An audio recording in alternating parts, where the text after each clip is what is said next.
আসসালামু আলাইকুম। এডু এক্সপার্টের পক্ষ থেকে সবাইকে স্বাগত। আজকে আমরা দেখব কিভাবে আমরা পোস্টিং এর পেমেন্ট স্লিপ পোস্টিং এর ডেট আমরা পরিবর্তন করতে পারি। অনেক সময় দেখা যাচ্ছে যারা আমরা ওই বেতন কালেকশন করার পরে পরবর্তীতে স্লিপ দেখে পোস্টিং দিই, অনেক সময় দেখা যাচ্ছে ডেট আমাদের ভুল হয়ে যায়। তো সেই ডেটটা আমরা কিভাবে পরিবর্তন করতে পারি, যেমন এখানে একটা স্লিপে আমরা দেখতে পারতেছি 27/2/25 তারিখ এর পোস্টিং, কিন্তু এটা ভুলে 27/4 হয়ে গেছে বা কোনো কারণে ডেটটা চেঞ্জ হয়েছে, তাহলে আমরা এই ডেটটা কিভাবে কারেকশন করি চলুন দেখি। এই তো লগ ইন করার পরে আমাদের ফি ম্যানেজমেন্ট থেকে ফি রিপোর্টে চলে যাব। পেমেন্ট রিপোর্টে গিয়ে ডেট ওয়াইজ পেমেন্ট কালেকশনে ক্লিক করব।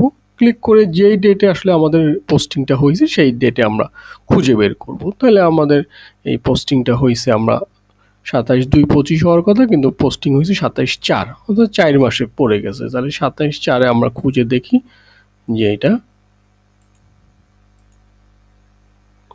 এই 27/4-এ দুইটা পোস্টিং হয়েছে। তো এইটা আমাদের প্রথমে সেই যে ডেটে আমরা ভুল করে পোস্টিং দিছি সেই ডেটটা খুঁজে বের করতে হবে, এরপরে আমাদের কারেকশন করতে হবে। তাহলে এই স্লিপে এইটা প্রথমটা হচ্ছে মাইশা খাতুন, রোল 38। তাহলে মাইশা খাতুন রোল 38 আমরা এটা চেঞ্জ করি। জন্য অ্যাকশন থেকে চেঞ্জ ডেট ক্লিক করতে হবে। চেঞ্জ ডেট ক্লিক করে এখান থেকে আমরা খুব সহজেই যেই ডেটে আমাদের হওয়ার কথা সেই ডেটটা আমাদের 27/2/25, তাহলে 27/2/25 দিয়ে আমরা চেঞ্জ ডেটে ক্লিক করে দিয়ে দেবো। এভাবে আমরা খুব সহজে যে কোনো ডেট পরিবর্তন করতে পারবো। জি, ধন্যবাদ।